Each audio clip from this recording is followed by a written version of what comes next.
Assalamualaikum warahmatullahi wabarakatuh.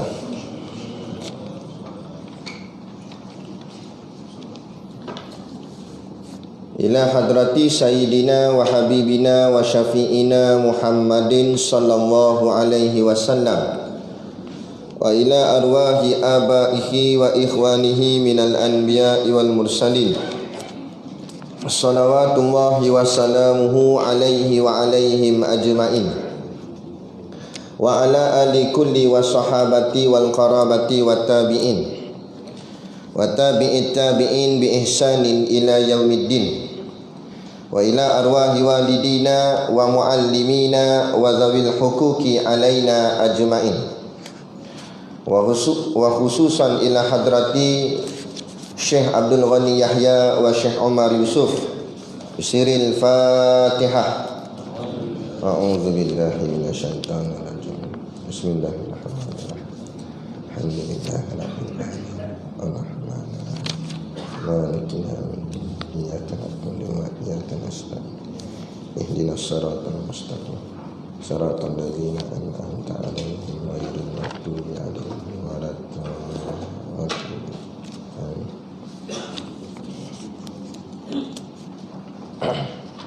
Bismillahirrahmanirrahim. Alhamdulillahilladzi anzala ala abdihil kitaba wa lam yaj'al lahu iwaja. Ashhadu an la ilaha illallah wahdahu la syarika lah. Lahul mulku wa lahul hamdu. Yuhyi wa yumiit wa huwa ala kulli syai'in qadir. Wa ashhadu anna sayyidana Muhammadan abduhu wa rasuluh. Allahumma salli wa sallim wa barik ala sayyidina Muhammad wa ala alihi wa sahbihi wa man tabi'ahu wa nasarahu wa wala. Subhanaka la ilma lana illa ma 'allamtana innaka antal alimul hakim. Rabbi shrah li sadri wa yassir li amri wahlul 'uqdatam min lisani yafqahu qawli wa la haula wa la quwwata illa billahil aliyyil azim. Amma ba'd.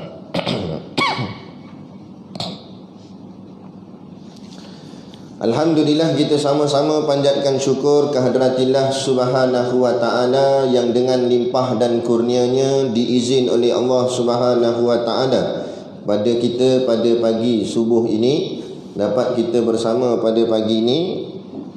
Walaupun bukan dalam jadual, sepatutnya saya pagi ini kuliah di pondok lah. Tapi Alhamdulillah, Allah yang merancang segala-galanya. Kita bertemu pada pagi ini dan kita sambung lagi pengajian kitab kita, iaitu kitab Risalatul Tauhid. Dan siap ada orang wakaf lagi kitab. Alhamdulillah. Jadi moga-moga dengan pengorbanan dan kesungguhan kita dalam menuntut ilmu agama Allah ini, Allah melipat kali gandakan ganjaran pahala yang diberikan oleh Allah kepada kita, dan seterusnya Allah mengizinkan kita dimasukkan ke dalam syurga-Nya nanti di hari akhirat kelak, insya-Allah. Amin ya rabbal alamin. Yang saya hormati pengerusi masjid dan seluruh saf kepimpinannya, para imam, para bilal, tok-tok syiah yang tak dapat kita nak sebutkan namanya satu persatu, yang amat-amat disanjungi para asatizah, alim-alim ulama, tuan-tuan guru, ustaz ataupun ustazah yang hadir pada pagi subuh ini. Mohonlah ditegur kepada hamba yang fakir dalam bidang ilmu ini. Sekiranya apa yang disampaikan dan dikongsikan ada salah dan silapnya, yang kita kasihi ayah-ayah, ibu-ibu, pemuda-pemudi muslimin dan muslimat yang dirahmati Allah sekalian. Baik, muka surat 17, 3 baris daripada bawah. Qala al-muallifu rahimahullahu ta'ala wa nafa'ana wa iyyakum bi ulumihi fid daraini amin ya rabbal alamin.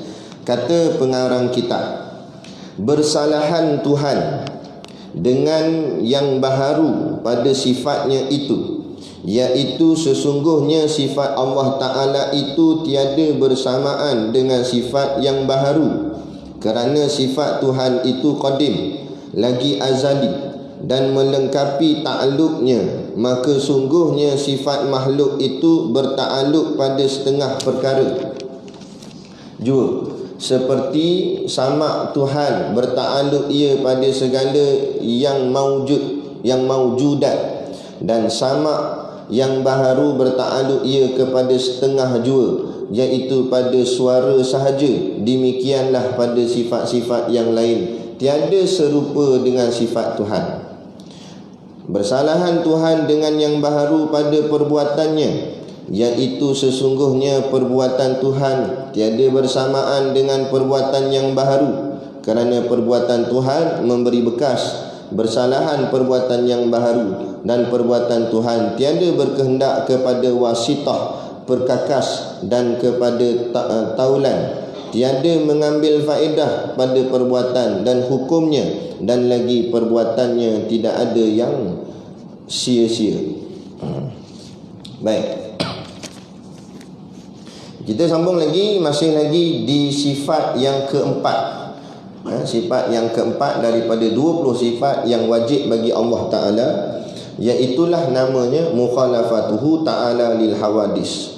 Gambaran mudah untuk kita nak nampak bila dengar sifat mukhalafatuhu lil hawadis ni, dia nak cerita tentang Allah tak sama dengan makhluk. Tu saja. Yang tu dulu, yang paling ringkas untuk kita mudah faham. Kemudian tak sama tu tiga aspek yang tak sama. Tak sama dari segi zatnya, sifatnya, dan perbuatannya. Kita dah bicara tentang zat, macam mana yang dikatakan tak sama zat Allah dengan zat makhluk, itu kita dah selesai. Sekarang Syekh nak terangkan kepada kita, iaitu sifat pula. Bersalahan Tuhan, yakni tidak sama, bercanggahnya Tuhan dengan yang baharu pada sifatnya. Ni siapa? Ni Allah Ta'ala. Itu iaitu sesungguhnya sifat Allah Ta'ala itu tiada bersamaan dengan sifat yang baharu. Sifat Allah tak sama dengan sifat makhluk. Baharu tu maknanya makhluk. Baik, sebelum pergi jauh, faham dulu apa tu sifat. Kadang-kadang bicara tak sama sifat Allah dengan sifat makhluk, sifat sendiri pun tak faham dah. Apa makna sifat? Sifat ni satu benda yang tak boleh dipegang, tetapi boleh dilihat. Contoh, jubah ni warna apa tahu ni? Putih, krim. Kan? Jubah ni zatnya, sifatnya warna dia tu. Warna apa? Warna krim. Krim tu sifat. Lagi sifat jubah lembut. Lembut tu sifat. Kan? Nak pegang lembut tak boleh. Kita bukan pegang lembut, kita pegang jubah, tapi kita merasai lembut. Rasa tu sifat. Macam gula. Seketul gula tu, ketulan gula tu zat dia, diri dia, sifat dia apa? Sifat dia manis. Apa tanda dia manis? Apa tanda gula tu manis? Kena kencing manis. Bukan itu. Tanda dia manis, masuk dalam mulut rasa manis. Tapi boleh nampak tak manis? Tak nampak. Mana nampak manis? Boleh pegang manis? Pegang manis pun tak boleh. Kalau kita pegang, bukan pegang manis, kita pegang gula. Dah manis duduk mana?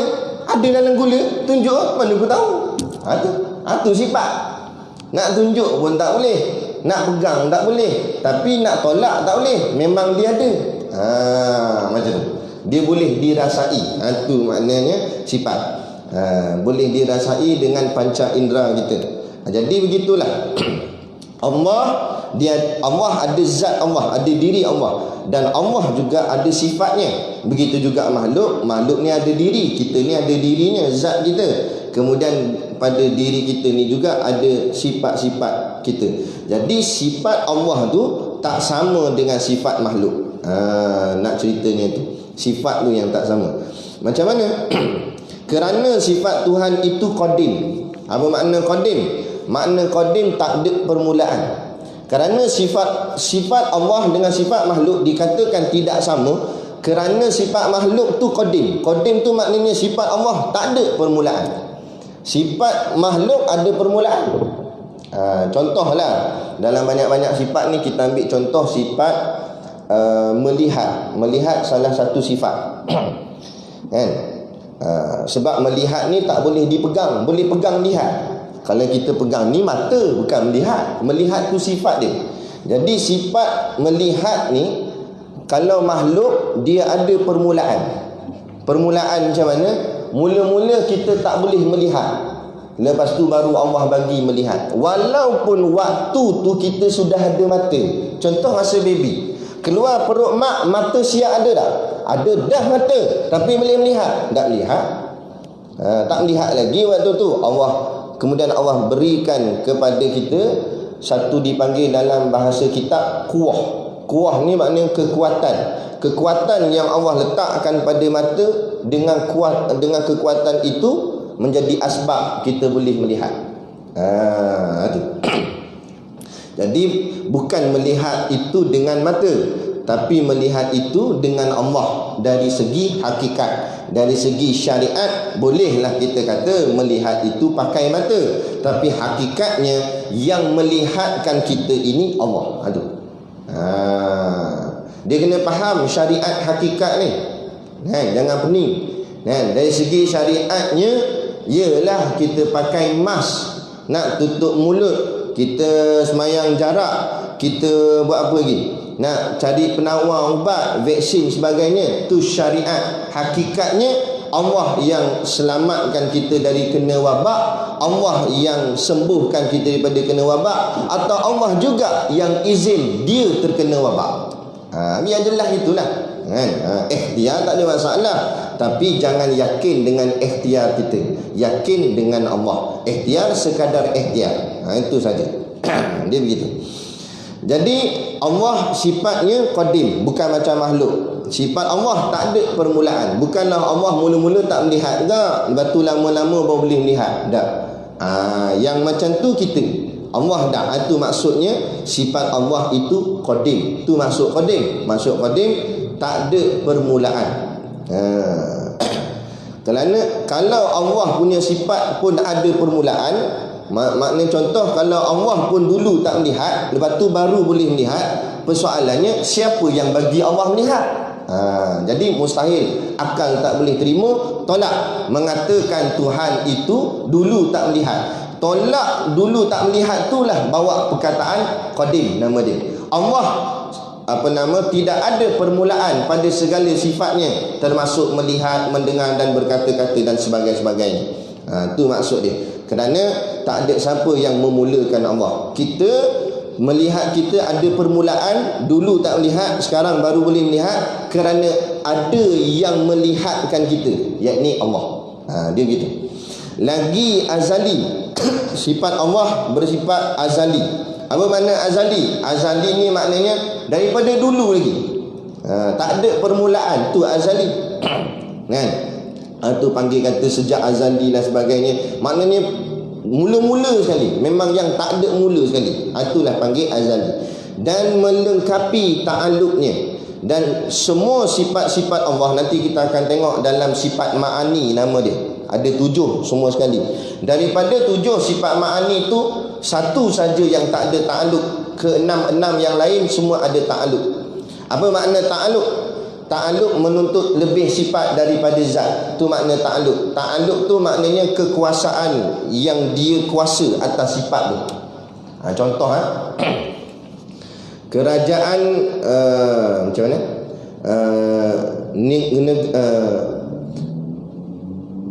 Parti Islam Malaysia PAS menakluki kerajaan negeri Kelantan. Contoh. Kita guna perkataan menakluki. Menakluki tu maknanya dia berkuasa. Atau kalau kita ubah perkataan tu, Parti Islam Malaysia PAS menguasai negeri Kelantan. Maknanya di negeri Kelantan ni dia nak buat apa pun kena rujuk dulu kerajaan yang dikuasai oleh Parti Islam. Macam tu masuk kuasa tadi. Yang itu yang dipanggil ta'alluq. Nanti kita akan tengok contoh yang lebih jelas lagi. Jadi semua sifat Allah tu ada ta'alluqnya, melainkan satu sifat yakni hayat, yang tu nanti kita akan hurai. Maka sesungguhnya sifat makhluk itu berta'alluq. Sifat makhluk pun ada ta'alluq juga, tapi pada setengah perkara jua. Jua tu maksudnya sahaja. Ta'alluqnya sikit.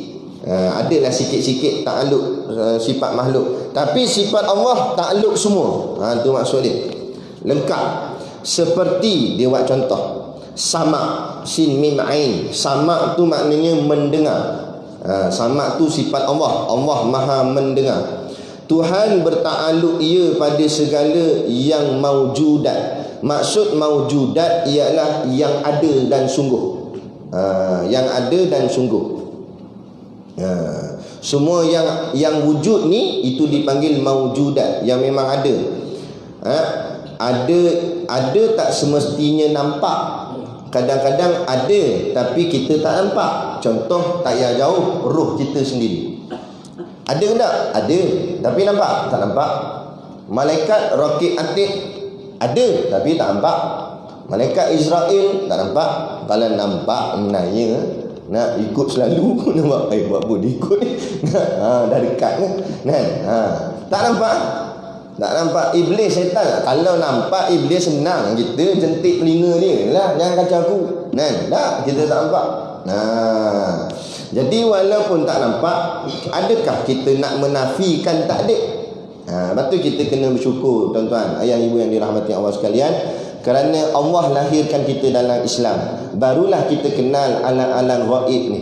Sebab Islam yang ajar. Dalam Quran, dalam hadis, baru tahu oh ada malaikat, ada jin, ada iblis, syaitan. Cuba kalau kita lelaki yang bukan Islam, nak jadi Hindu apa semua, siap sembah syaitan pun ada. Nampak? Jadi mengarut-ngarut bagai. Tu kata syukur. Jangan nampak Islam ni sekadar Islam semata-mata biasa. Biar nampaklah besar ni Islam. Bila kita nampak besar, baru kita sanggup berkorban untuk dia. Mati pun tak apa untuk Islam. Sebab apa? Sebab besar Allah bagi kat kita satu benda yang sangat mahal. Biar miskin apa kedana janji ada Islam. Ini sampai biar hilang Islam, janji dapat jawatan, dapat pangkat sebagainya. Ini apa benda? Dia tak pandai nak menilai mana yang barang lebih bernilai. Kata guru kami, ibarat mengkalungkan rantai emas di leher babi. Babi kalau kita kalung rantai emas, dia reti tak tu rantai emas? Tak reti. Dia buat tak kisah, buat bodoh itu. Sebab dia tak pandai nak menilai emas. Sebab dia babi, binatang. Tapi kalau kita manusia, reti lah, emas benda mahal, gitulah. Jadi orang yang tak pandai menilai agama ibarat binatang. Itu cerita dia. Dan sama yang baharu, pendengaran makhluk pun ada sifat mendengar juga. Betul, hati-hati benda ni. Tak tahulah, ada orang cerita ada satu ustaz, tak tahu nama apa, dia kata dia mengajar tauhid ini lah, tapi itulah kesilapan dia, tak mengaji daripada bawah. Nak mengaji ni daripada kitab kecil, daripada kitab nipis-nipis, daripada kalau pondok dia mula dengan matan Ummul Barahin, kecil kitab ni. Dia dalam tu semua matan sahaja, tak ada syarah matan je. Syarah tu guru kena syarah. Dia ayat dia pendek-pendek je. Belajar daripada peringkat bawah sampailah akhirnya kitab jadi tebal sampailah betul-betul tebal. Gitu. Ni tak mengaji, terus mengaji hikam. Tauhid asas apa semua tak mengaji. Lah kali dia kata apa? Tuhan ni hidup pun tidak, mati pun tidak. Sebab apa? Sebab hujah dia bila kita tanya, dia kata hidup tu sifat makhluk, mati pun sifat makhluk. Jadi Allah ni tak sama dengan makhluk. Bila tak sama, Allah tak hidup, tak mati. Sekali dengar macam logik tak? Betul tak? Macam kita dengar tu. Habis kalau Allah tak hidup, ni sifat hayat dalam sifat 20 ni nak buh mana? Tu ayat kata hayyun la yamut, Allah hidup tak mati, nak buh mana ayat tu? Lepas tu kita kena faham, kita kena mengaji. Jangan buat kepala sendiri, ikut ilmu yang telah ulama susun. Ulama berhempah pula siang malam zaman dulu-dulu menulis kitab ni dengan tangan sendiri, bukan type komputer macam sekarang. Sekarang ni print je, mudah tekan button terak keluar. Zaman dulu ni tinta dakwah tulis, sampai terjatuh tinta dakwah kerana letih, mengantuk sebagainya. Sebab tulis tu tujuan niat dalam hati ikhlas, supaya anak cucu lepas ni dapat faham siapa Allah, dapat selamat akidah dia. Tulis kitab. Patut kalau tulis kitab gini, jual lah mahal. Kurang-kurang 85,000 satu kitab. Betul tak? Sebab barang dia mahal. Nak tulis ni pun susah. Bukan senang nak cari dalil lagi apa semua. Berapa ni kitab ni yang orang wakaf beli? Yang terbaru. Harga dia berapa? Sekeping. Satu buku. RM5 ada? Ha? RM4.5. Harga dia mencecah RM4.5. Nampak? Itu pun tak boleh beli. Kereta RM45,000 boleh beli. Nak tak ada duit cash, hutang. Nak, ustaz kata riba ni. Tak apa ustaz, riba pun riba lah, dia kata. Nampak? Nah, untuk dunia sanggup berapa juta, berapa puluh ribu pun sanggup keluar. Dah untuk ilmu nak selamatkan kita di hari akhirat, supaya boleh duduk senang lenang dalam tak boleh. Nampak? Itu kata tanya balik diri kita. Nak masuk syurga, cik. Pintu syurga mana nak terbuka kalau begitu? Kan? Pengorbanan tak sanggup dibuat. Sebab apa? Sebab Islam kecil di hati kita. Cuba kalau Islam tu besar, Allah, dia lebih sayang kitab daripada harta benda lain. Sebab apa? Sebab kitab ni ibarat kenderaan. Walaupun tak boleh bawa jalan seluruh dunia, tapi dengan kitab ni lah, kalau dia ngaji dan beramal, boleh bawa dia berjalan sampai ke alam akhirat dan boleh masuk dalam syurga Allah. Jadi mana mahal kitab Risalah Tauhid dengan kereta Velfire? Nampak? Fikir kan? Tu cerita dia kan? Baik. Jadi sama pendengaran makhluk itu bertakluk ia kepada setengah juga. Jadi makhluk pun mendengar juga, Allah pun mendengar juga. Adakah sama? Tak sama. Sama tak macam cerita hidup dengan mati tadi. Jangan kata Allah tak hidup tak mati, sebab hidup sifat makhluk. Dah, Allah hidup, makhluk pun hidup. Tapi hidup tu tak sama. Allah hidup dengan sendiri. Nah, kita hidup dengan Allah. Allah yang hidupkan kita. Nah, Allah memang hidup, bukan dihidupkan. Tapi kita hidup sebab dihidupkan. Ada di kat depan. Jadi mana sama? Nah, waktu kita kena jelas, kena faham. Sama juga dengan sifat mendengar. Kita kata Allah mendengar, makhluk pun mendengar juga. Adakah kalau kita nak kata kita ada mendengar, sifat mendengar, jadi Allah tak mendengar? Sebab kalau kita kata Allah mendengar tak, sama dengan makhluk. Dan kalau Allah tak mendengar, pekak. Pekak ni nakis, kecacatan. Kalau Tuhan cacat, tak sempurnalah Tuhan. Kalau Tuhan tak sempurna, layak tak layak jadi Tuhan. Dia sendiri pun tak sempurna, lepas tu nak cipta alam yang sempurna. Mustahil, akal tak boleh terima. Tu nampak? Kita tak boleh terima nak kata Tuhan tu tak mendengar ataupun pekak dalam bahasa lain. Jadi untuk rod bahawa Tuhan tu tak pekak, maka kita sabit Tuhan itu mendengar. Tapi macam mana kita nak kaitkan mukhalafah ni dengan masalah mendengar ni? Sebab kata kita dah sabit Allah mendengar. Sekarang kita tengok makhluk pun mendengar juga. Tapi di sini sifat kata mukhalafah tak sama. Macam mana tak sama tu? Ni kena tengok, kena kaji tengok. Jadi Allah mendengar, kita pun mendengar, tapi mendengar tu tidak sama. Sebab tu dia kata mendengarnya makhluk itu ada juga takluknya, tetapi takluknya kepada setengah sahaja. Ini beberapa. Tapi takluk mendengar Allah pada semua. Maksud macam mana tu? Iaitu takluk bagi sifat mendengar makhluk pada suara sahaja. Makhluk boleh mendengar, tapi dia boleh mendengar pada yang ada suara. Suara ni pula kalau belajar dalam ilmu sains, ada gelombang. Jadi bila ada gelombang, ada wave, barulah maknanya ada suara. Bila ada suara, ada dia punya kiraan hertz dia tu. Ada hertz dia tu, baru telinga kita boleh mendengar. Walaupun sudah ada gelombang, ada hertz dia, tetapi tak semua hertz tu kita boleh dengar. Menurut kajian sains, manusia boleh dengar sekadar 80 hertz sahaja. Lebih daripada itu tak mendengar dah. Frekuensi dia tu, kan?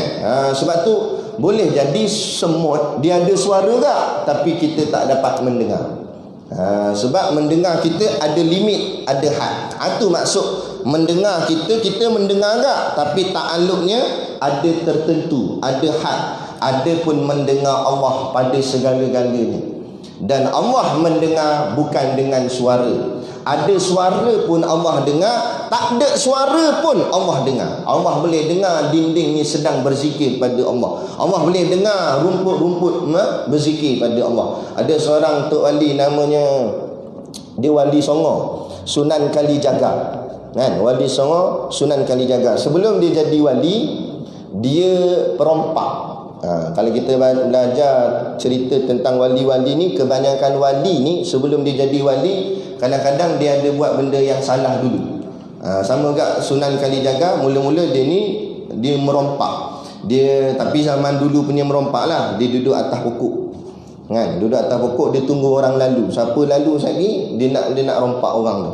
Kebetulan yang lalu tu seorang tok guru. Nah, seorang syekh. Katanya wali juga. Dan syekh tu pakai tongkat. Jalan. Tongkat tu orang hadiah kat dia, anak murid hadiah kat tok guru tu. Warna tongkat tu warna keemasan. Disangkanya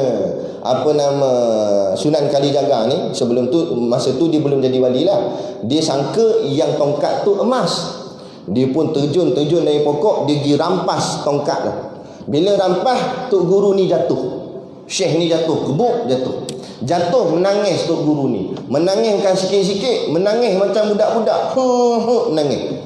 Nah, lepas tu bila dia yang rompak ni belik-belik tongkat tu, tengok-tengok rupanya bukan emas, cuma warnanya dicat dengan emas, tapi bukan emas. Dia pun tak campak balik tongkat tu. Aku ingat emas, dia kata. Lepas tu bila dia nak belah, dia tengok tok guru ni menangis macam budak-budak, gitu.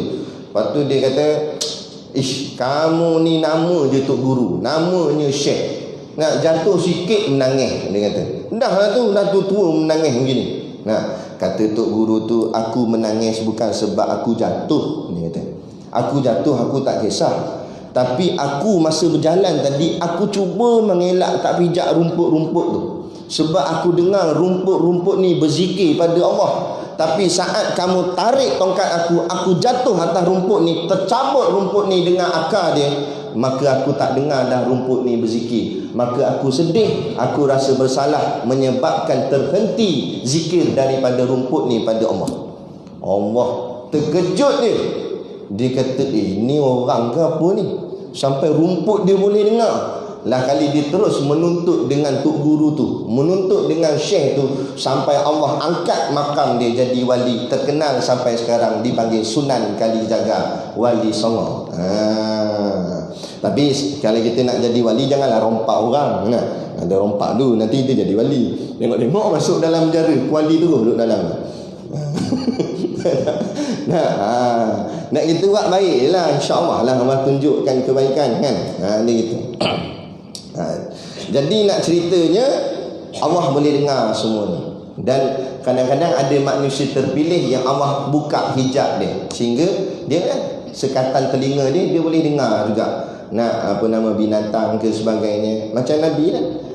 Allah izin binatang boleh berkata-kata dengan Rasulullah, kan. Unta bercakap dengan Rasulullah. Tunggul kayu yang dah mati, tunggul kayu pun boleh menangis-nangis bercakap dengan Rasulullah. Itu semua dengan kekuasaan Allah, kan. Allah kuasa atas segala-galanya. Jadi nak ceritanya, semua makhluk ni hidup di sisi Allah, dan Allah dengar mereka berkata-kata, mereka berzikir pada Allah dan sebagainya. Macam anjing tengah-tengah malam, kan.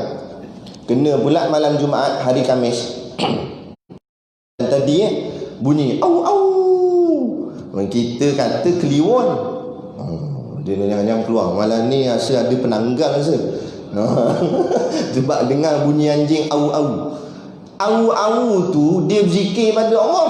Cuma bahasa anjing lah, kita tak Allah Allah gitu. Nampak, kita tak faham. Kita duk sangka kliwon.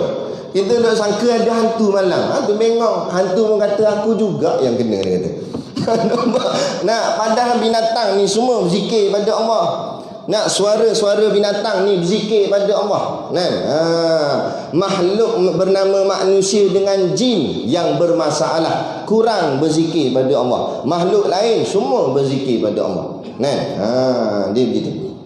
Tapi kita tak dengar lah, kan.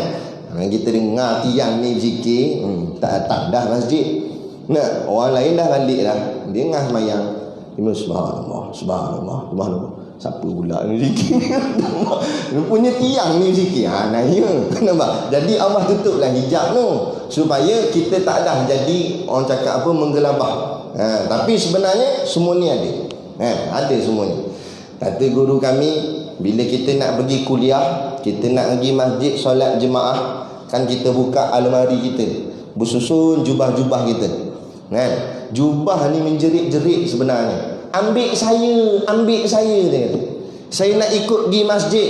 Saya nak awak pakai saya untuk menyembah Allah. Mereka suka, sonok. Tapi tak dengar. Nak kita pun ambil. Nah, kita ambil itu, dia sonok. Yang lain kata, kenapa tak ambil saya itu? Sebab makhluk. Cuma kita tak dengar. Kalau kita dengar, tak pakai dah baju, campak terus almari tu. Terkejut dah kita. Orang kereta banyak, ada 4 kereta. Kereta bunyi, saya, bawa saya. Bunyi kereta dia. Tapi tak bunyilah alam tu, kan? Tapi maknanya semua nak buat makhluk ni nak beribadat pada Allah. Tapi beruntungnya manusia boleh semayang, baju tak boleh semayang. Kereta kita bawa pergi masjid, dia sonok dah tu kita bawa dia pergi masjid, tapi dia parking luar, duduk luar, dia tak boleh masuk. Meronta-ronta dia, kenapalah aku tak dapat masuk dalam rumah Allah, duduk luar. Kita manusia tak nak masuk, tak nak semayang. Baik jadi ni binatang pun nak beribadat pada Allah. Tu Allah buat istimewa dah, kerah kepala lagi. Baik, jadi mendengar Allah, mendengar pada semua. Mendengar makhluk berhajat pada gelombang, berhajat pada suara. Tak ada suara tak boleh dengar. Itu lemahnya manusia punya mendengar. Demikianlah pada sifat-sifat yang lain, tiada serupa dengan sifat Tuhan. Jadi takkan samalah sifat-sifat, walaupun pada sudut perkataan nampak macam sama mendengar tu, tapi hakikat dalamnya tak sama. Mendengar Allah lain, mendengar makhluk lain. Okey, selesai bahagian sifat. Kemudian kita nak masuk af'al, perbuatan. Bersalahan Tuhan dengan yang baharu pada perbuatannya. Allah dengan makhluk dari sudut perbuatan tak sama. Perbuatan Allah dengan perbuatan makhluk tak sama. Kita boleh kata tak makhluk ada perbuatan? Ni duduk kita buat ni, kita duduk angkat telefon lah apa semua, ni perbuatan lah tu. Dan Allah mencipta langit apa semua pun perbuatan juga. Tapi adakah sama perbuatan Allah dengan perbuatan makhluk? Tentulah tak sama. Iaitu sesungguhnya perbuatan Tuhan tiada bersamaan dengan perbuatan yang baharu, yakni makhluk. Kerana perbuatan Tuhan memberi bekas. Apa makna memberi bekas? Ada kesan, ada efek. Contoh, pen ni kan, saya pun tolak dia, jatuh. Jatuhnya pen ni bukan sebab saya tolak, itu asbab syariat saja. Hakikat jatuh pen Allah yang menjatuhkan. InsyaAllah so kalau katalah takdir kata kita khatam kitab ni Risalatul Tauhid, kalau masjid nak lagi lah, tak nak tak tahu lah, kita pergi tempat lain. Tapi kalau nak lagi, kita buka pula kitab Usul Tauhid. Dalam tu Syekh Tuan Husin Kedah dia hurai tentang masalah af'al, perbuatan Allah. Dalam bab perbuatan ni, dia ada dipanggil perbuatan mubasyarah dengan perbuatan tawalud. Mubasyarah ni berserta, contoh cincin yang kita pakai dekat jari ataupun jam kita pakai kat lengan. Bila kita angkat lengan, jam ni pun akan ikut lengan, betul tak? Jadi kita kata terangkat lengan, terangkat jam. Kita nampak macam jam tu bergerak sebab lengan kita bergerak. Hakikat sebenarnya yang angkat lengan pun Allah, yang angkat jam pun Allah. Allah boleh buat lengan kita angkat, jam duduk sini, jam tak bergerak. Allah boleh buat. Jangan kata magic. Bukan magic, kuasa Allah. Allah kuasa segala-galanya. Jadi maksudnya semua yang berlaku ni tak terlepas dari semuanya perbuatan Allah. Bukan perbuatan makhluk, sikit pun tak ada perbuatan makhluk. Sehelai daun jatuh daripada tiupan angin, Allah yang jatuhkan. Asbab syariat saja nampak angin tiup, daun jatuh. Hakikatnya yang tiup angin pun Allah, yang jatuhkan daun pun Allah. Semuanya Allah berlaku. Jadi tujuan mengaji tauhid, mengaji akidah supaya masuk dalam hati Allah semua. Allah. Barulah hati ni kemas. Degupan jantung, kelipan mata, setiap mata kita berkelip, dan setiap nafas kita naik turun, semuanya dengan Allah. Turun, hembus Allah, naik Allah, hembus Allah, tarik Allah. Kalau macam itulah amalan kita, bila-bila mati pun dengan nama Allah, insya-Allah. Kan? Tapi yang kita takut, bahagian tarik, bahagian hembus, dunia, bahagian tarik baru nak sebut Allah. Takut-takut hembus tu, hembusan terakhir, tak sebut dah Allah. Kan? Mati bukan kerana Allah dah. Ayat situ. Jadi kena faham tu tujuan mengaji tauhid, biar nampak Allah semua ni. Kita makan, kita makan pagi ni adalah contoh. Kita makan apa? Donat manis ada gula. Masuk dalam mulut, iktikad di hati, yang manis ni Allah maniskan. Betul tak? Kadang-kadang kita masuk gak gula, makan gak donat ada gula, tapi tak terasa manis. Bila lidah kita kebal, jadi payau atau demam selsema, tak rasa manis. Sebab apa? Sebab manis bukan di gula. Manis tu Allah yang memaniskan hakikat. Pegang situ. Mana barulah nampak semuanya Allah. Barulah jalan kita elok, Allah belaka dalam hati kita. Ni ke makhluk bagai dan sebagainya, habislah jadi. Jadi kelain. Jadi ingat, perbuatan Allah memberi bekas. Ada kesan. Tadi mubasyarah tadi, beserta tadi, dah semuanya Allah. Ataupun satu lagi nama perbuatannya, perbuatan tawalud. Tawalud ni hasil daripada satu-satu perbuatan. Contoh, polis menembak siapa? Nembak kera. Tarik picu, peluru keluar. Peluru keluar, pop, kena kera, mati kera. Dari segi zahir syariat, kita kata kera mati ditembak dengan peluru pistol. Hakikat yang keluarkan peluru pun, yang tarik picu pun Allah, yang keluar peluru pun Allah, yang kena kera pun Allah, yang matikan kera pun Allah, bukan peluru. Allah boleh buat tembak kera 10 das, joget kera, tak mati dia. Nampak? Allah boleh buat. Tak pelik Nak pelik apa? Sebab yang mati kan bukan peluru, yang matikan Allah. Itu orang mengaji ilmu hakikat. Tu. Tapi ingat, jangan kita tersalah dalam mengaji ilmu tauhid ni, ilmu hakikat ni, sehingga kita tersalah sangka. Ingat, barang hakikat bubuh di dalam hati, iktikad, pegangan dalaman. Adapun barang luar, barang syariat, cakap mulut.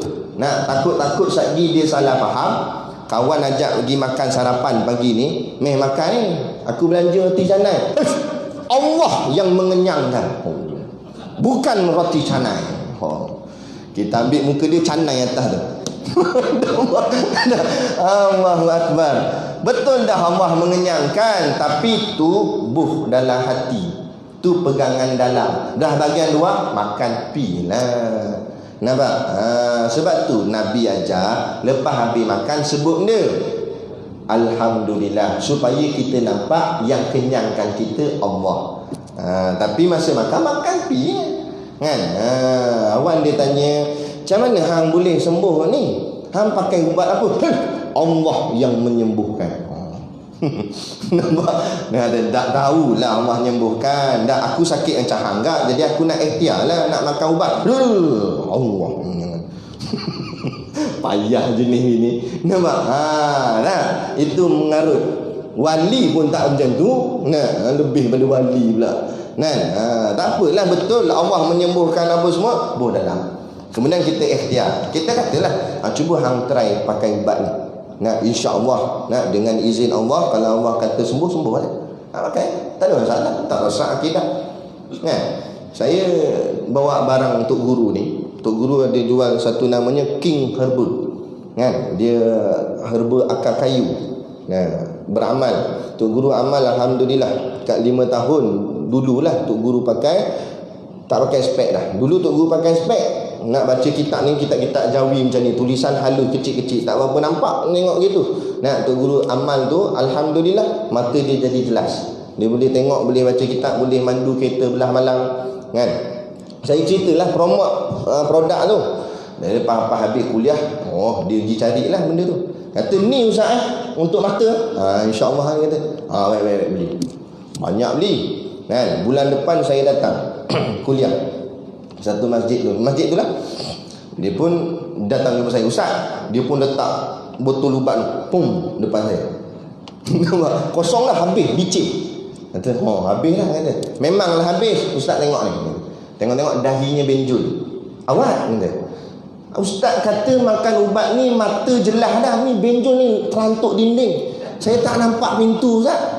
Nampak? Ustaz kata makan ubat ni mata nampak dah.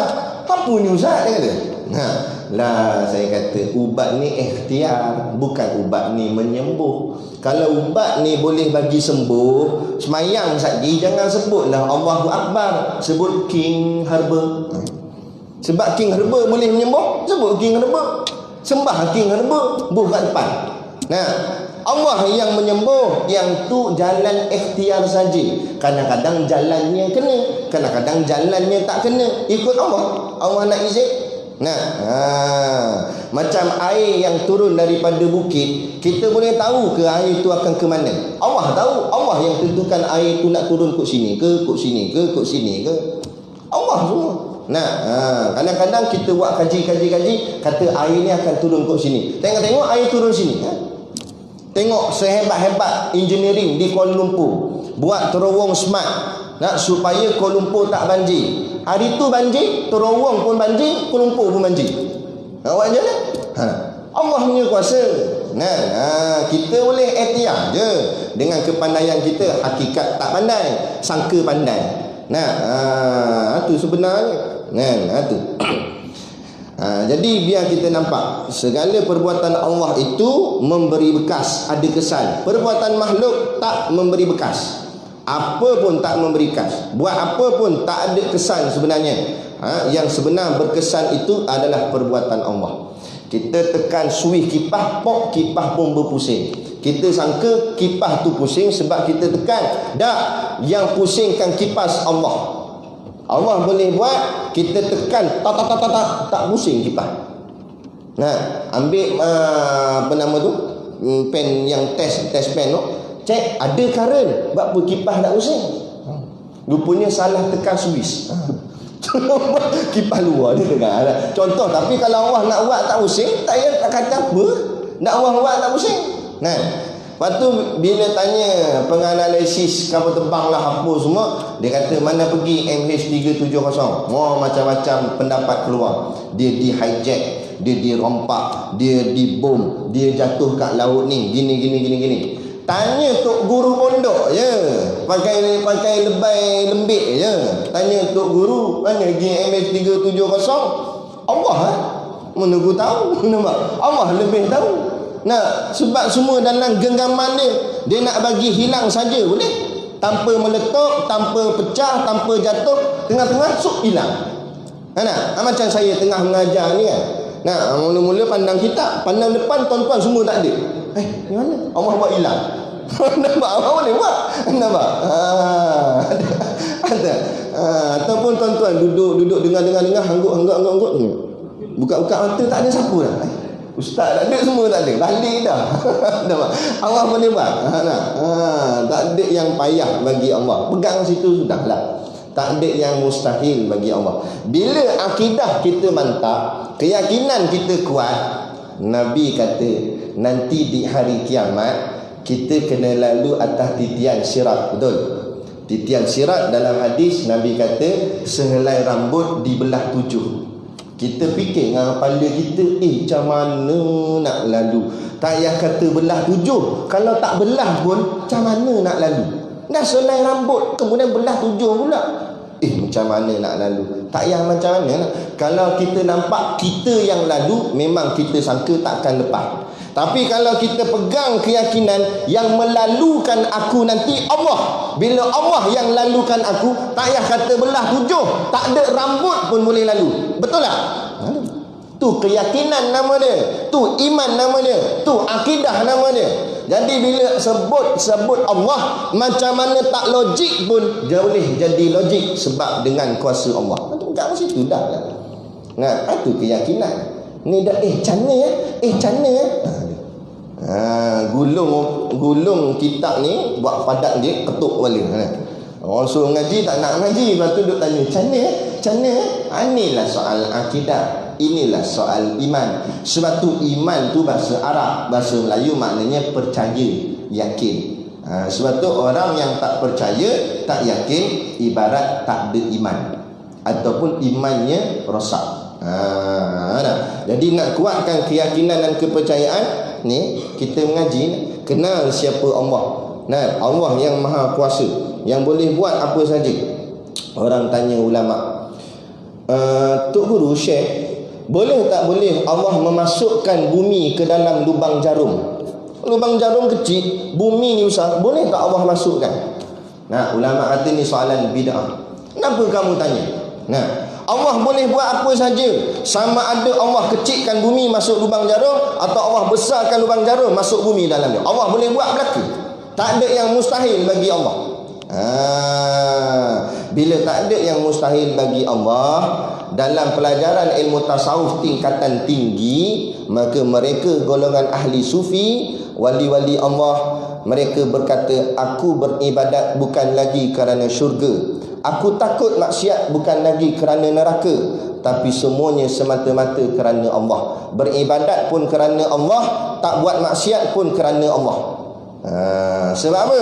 Sebab syurga neraka masih lagi makhluk. Allah berkuasa menjadikan syurga panas, neraka sejuk. Kalau semata-mata buat ibadat nak masuk syurga, tiba-tiba Allah tukar syurga jadi panas, macam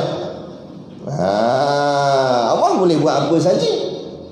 Tak mustahil. Lepas tu kita kena faham. Yang ni lah namanya ilmu hakikat, keyakinan yang mantap. Tak nak jumpa mana mengaji macam ni. Dalam surat khabar berita hairan tak ada. Malaikat kena duduk dalam majlis ilmu, pengajian-pengajian untuk memantapkan hati, supaya hati kita tak nampak lain melainkan Allah. Lepas tu seorang syekh, dia hantar video semalam, apa nama syekh tu, tapi di tanah Arab sana lah. Dia memberi pesan. Dia kata, wahai umat Islam seluruh dunia, kembalilah kepada Allah, letakkan keyakinan kepada Allah. Supaya Allah angkat wabak ni. Jangan merasakan diri kita cerdik, jangan merasakan diri kita pandai.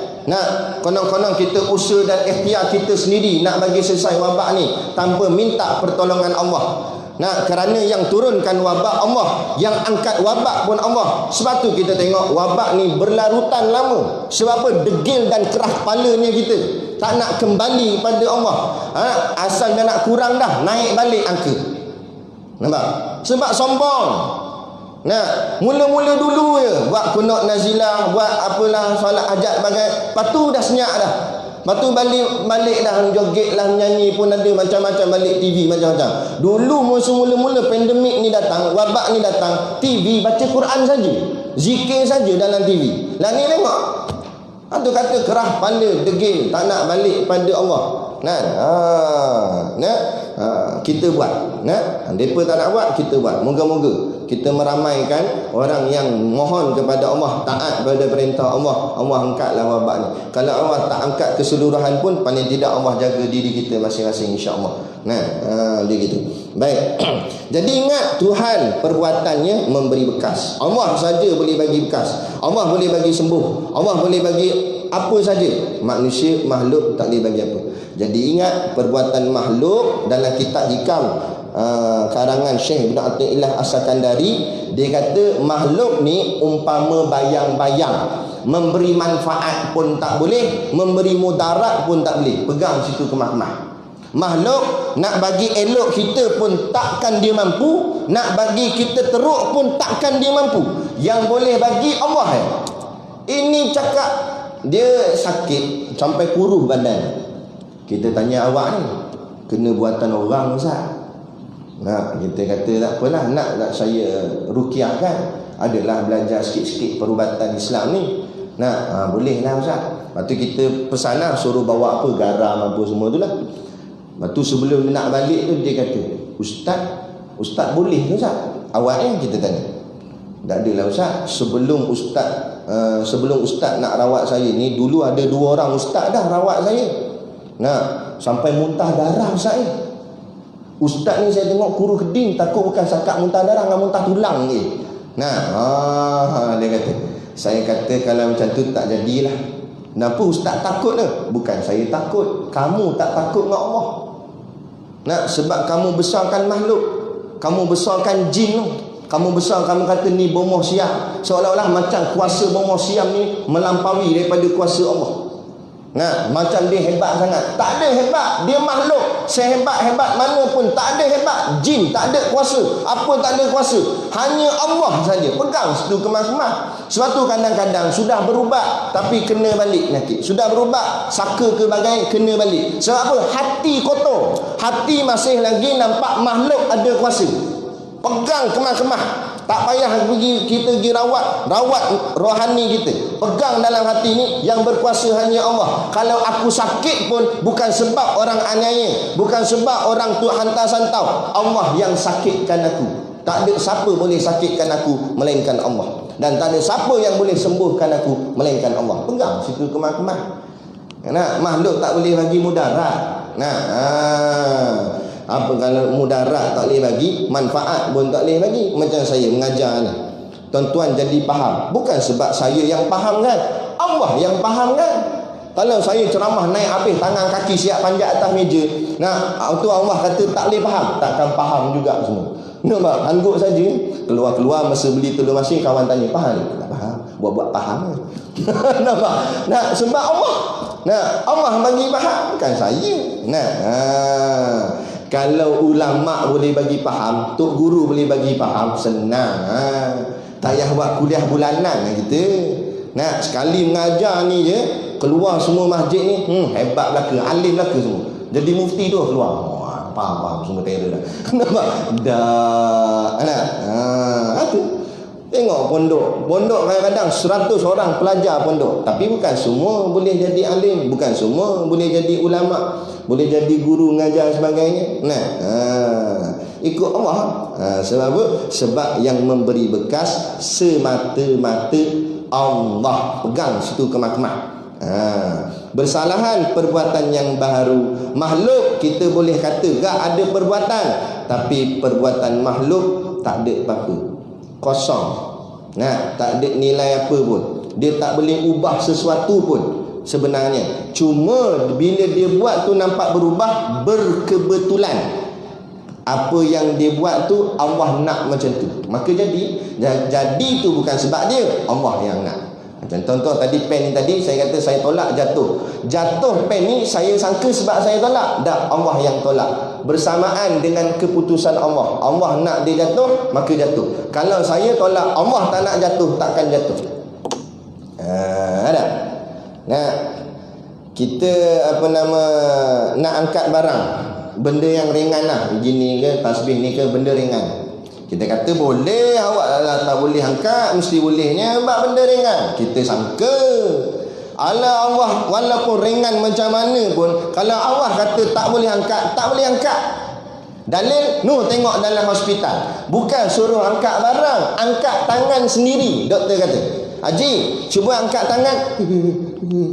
Tak boleh angkat. Dia kata, nampak? Tangan dia, bukan tangan katil sebelah, tangan dia sendiri tak boleh angkat. Sebab apa? Allah kata tak boleh, tak boleh. Tu semua ikut Allah. Nah, bukan sebab kita. Hebat mana kita? Tak ada hebat. Tu tujuan mengaji tauhid, supaya tunduk. Bila tunduk, barulah manfaat sujud dalam semayang kita. Apa guna kamu sujud semayang tapi hatimu bongkak sombong, merasa diri hebat daripada Tuhan. Jadi dengan tujuan mengaji tauhid, baru kita merasai nikmatnya sujud dalam semayang. Barulah kita merasa rendahnya diri aku, ya Allah. Sebab tu kalau kita baca dalam ilmu fiqh, kitab fiqh, syarat wajib sujud mesti punggung lebih tinggi daripada kepala. Buka mana-mana kitab fiqh, Hidayatul Sibyan, Zadul Muta'alim, semua cakap gitu. Punggung mesti lebih tinggi daripada kepala. Kenapa? Antara hikmahnya dalam kitab Usul Tauhid, Syekh Tuan Husain Kedah cerita, kerana dalam punggung ada najis. Sehebat mana pun mukamu laku sangat, pergi kedai orang belanja makan lah apa semua, muka ni hebat, muka YB lah, muka inilah, muka bagus lah, handsome lah, macam mana bagus pun muka kamu, bila kamu menghadap Allah, sembah muka atas tanah, punggung lebih tinggi pada mukamu, najis lebih tinggi pada mukamu. Maknanya menghinakan dirimu. Jangan rasa hebat kan? Itu maksudnya. Dalam kitab Hidayatul Sibyan paling belakang kali Syekh kata, ingat asal usul dirimu. Kamu datang daripada air mani, satu air yang hina. Hina tak hina, buat majlis makan-makan, lepas tu kita hidang air mani semangkuk duduk depan. Tok Imam kata, benda apa ni? Tok Bilal kata, pengat kot rasanya. Tok Siap ambil colek bau. Mani dia kata. Lalu dah nak makan nasi situ? Tak lalu dah. Sebab apa? Air yang menghinakan. Air yang menjijikkan. Jijik tu asal usul kita. Kita ni datang daripada air yang jijik, air yang hina. Sedar diri sikit. Yang nak act sangat tu, nak sombong sangat tu, datang daripada air jijik je. Kalau nak act, tak nak. Kalau rasa nak sombong, jangan jadi daripada air mani, buat jadi daripada air bateri. Air sirak ni tahan kira. Boleh nak sombong. Ini air mani. Jelas. Itu cerita. Dan perbuatan Tuhan tiada berkehendak kepada wasitah. Wasitah ni maknanya perantaraan. Tak ada. Contohnya perkakas, dia kata alat. Kita nak buat rumah kena ada tukul, ada paku. Allah nak buat bumi tak payah pakai tukul, nak pahat buat bukit. Kun fayakun, jadi semua. Macam mana Allah nak jadi, semua jadi. Nak bentuk bukit tu macam ni, nak bentuk macam ni, semua Allah. Tu maksud dia. Perbuatan Allah, perbuatan makhluk payah nak kena ada alat sebagainya. Dan kepada taulan, taulan tu masuk kawan. Allah tak perlukan pembantu. Makhluk kita nak, tak payah kata nak buat rumah, nak tukar mentol lah. Kita panjat tangga, dah cabut dah mentol yang rosak, dah nak ambil mentol bawah. Tolong mak, ulurkan mentol ya. Perlukan orang. Padahal nak buat tukar lampu ya, perlukan bantuan. Allah buat semua ni, tak ada siapa tolong Allah. Allah buat semua sendiri. Tu hebat perbuatan Allah. Nampak biar nampak semua Allah hebat Allah Ta'ala. Tiada mengambil faedah pada perbuatan. Apa saja Allah buat, Allah tak ambil faedahnya balik. Allah tak memerlukan supaya kita balas balik. Kita sembahyang ni sebenarnya pahalanya untuk diri kita sendiri balik, bukan untuk Allah. Allah tak perlukan pahala kita. Allah nak perlukan pahala apa? Kamu sembah Allah ke kamu tak sembah Allah ke, sikit Allah tak heran. Kamu berjuang di jalan Allah atau kamu tak berjuang, Allah sikit tak heran. Tetap agama Allah akan menang. Kena pegang situ. Jangan kita kata, kalau akulah tak ceramah, tak menang sini. Kalau bukan akulah yang susun strategi ni, takkan boleh menang kita. Jangan. Bukan kita, bukan Islam memerlukan kita, kita yang memerlukan Islam. Kalau kita tak berjuang sikit pun, Allah sikit tak heran. Lepas tu akidah ni kita kena pegang mantap. Jangan duk kata kita kena bersama gak dengan kafir. Kalau tidak, macam mana kita nak menang? Kena gak dengan Cina ni. Allah boleh buat lah kalau kita tinggal seorang saja, seorang kita je dalam Islam ni, Allah boleh bagi menang juga. Kalau kita tak ada seorang pun, Islam boleh menang tak? Pegang situ kemah-kemah. Sebab inna dina indallahil Islam. Agama ini di sisi Allah. Ini agama Allah, bukan ciptaan makhluk. Ciptaan makhluk ia batil. Ni ciptaan Allah. Kan? Mana boleh jatuhkan? Itu. Dan hukumnya Allah tak ambil faedah daripada hukumnya. Allah suruh laksanakan hudud bukan untuk Allah. Laksana hudud tu untuk kita balik supaya jenayah kurang, kehidupan kita selamat. Jadi semua untuk kita. Nah, bukan Allah tak ambil apa pun. Allah cuma perintah suruh buat. Nah, kita degil sangat tak nak buat. Nah, dan lagi perbuatannya tidak ada yang sia-sia. Semua perbuatan Allah satu habuk pun tak ada yang sia-sia. Perbuatan kita kadang-kadang sia-sia. Sembang saja kadang-kadang sia-sia. Allah buat apa semua tak sia-sia. Nah, tak ada satu benda yang Allah buat silap. Nah, ketam jalan sengit, betul kan? Bukan kata dalam banyak-banyak binatang semua betul, ketam seorang je sengit jalan, tak betul ni. Anulah tak betul. Cuba mu tepuk, laju tak dia lari. Lari laju tu betul lah tu. Kalau larinya toncet-encet, tu baru makna tak betul. Macam kita lari ke depan laju ke lari ke belakang laju?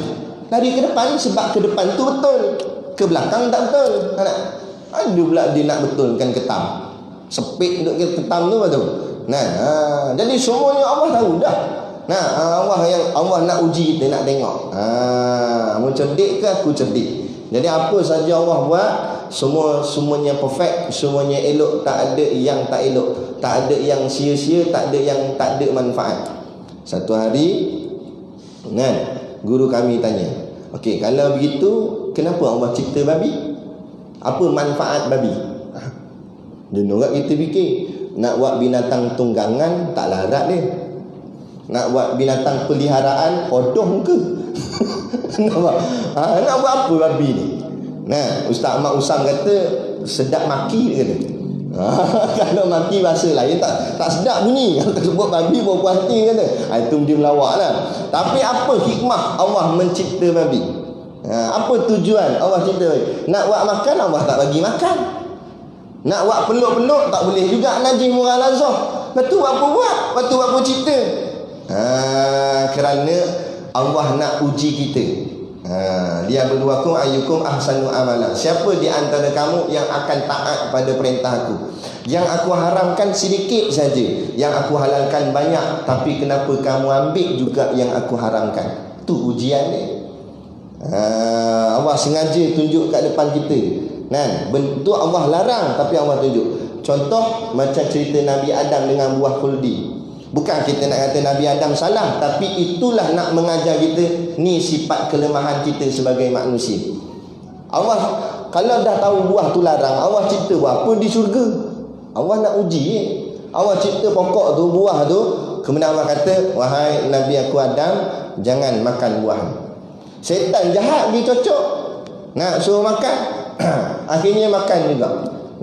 Maknanya kata gitu. Benda ni kita tengok sifat kita manusia kan. Dia tulis situ, papan tadi situ kata jangan buang sampah di sini, melonggok, membukit sampah ni. Cuba tulis buang sampah di sini, tak ada satu sampah. Satu jenis kita ni manusia ni. Dia tak percaya try AJK Masjid, tulis notis, nak pakai kertas tampal kat dinding, jangan baca. Dia baca. Baca, apa pula tak boleh baca ni, dia pun baca.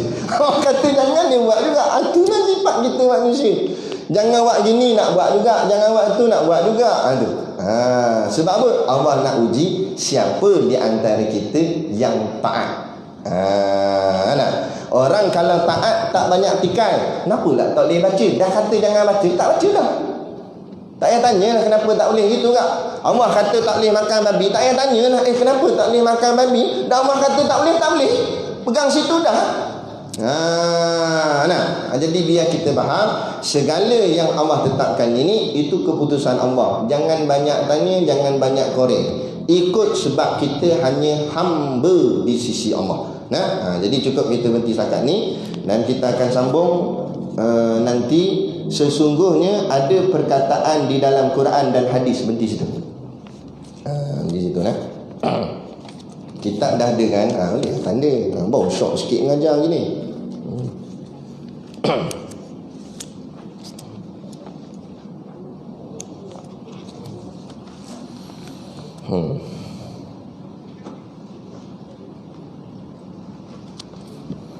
Jadi ada sedikit produk perniagaan di luar sana. Moga-moga Allah menggerakkan hati kita untuk membelinya. InsyaAllah jadi pakal-pakallah membeli sambil menderma. Jadi cukup sekadar itu pada pagi ini. Wabillahi taufiq wal hidayah. Assalamualaikum warahmatullahi wabarakatuh. A'udzu billahi minasyaitonir rajim. Bismillahirrahmanirrahim. Alhamdulillahi rabbil alamin wassalatu wassalamu ala asyrafil anbiya'i wal mursalin sayyidina Muhammad wa ala alihi wa sahbihi ajmain. Allahumma taqabbal minna salatana wa du'aana innaka antas samiul alim wa tub alaina innaka antat tawwabur rahim. Allahumma ja'al dinana dinan nabiy Muhammadin sallallahu alaihi wasallam wa islamana islamal muslimin wa imanana imanal mu'minin wa salatana salatal khashiin wa a'malana a'mala salihin wa niyatana niyatal mukhlisin wa dhunubana ya Allah dhunubal mustaghfirin wa hayatana hayatal ulama wa mautana bi mautis syuhada wa adkhilnal jannata ma'al anbiya'i alaihi wassalatu wassalam. Rabbana atina fid dunya hasanah wa fil akhirati hasanah wa qina adzaban nar wa qina adzaban nar wa qina adzaban nar. Wa sallallahu ala khairi khalqihi sayyidina Muhammad wa ala alihi wa sahbihi wasallam. Subhana rabbika rabbil izzati amma yasifun. Salamun alal mursalin walhamdulillahi rabbil alamin. Amin ya rabbal alamin. Taqabbalallahu minna wa minkum. Takbir.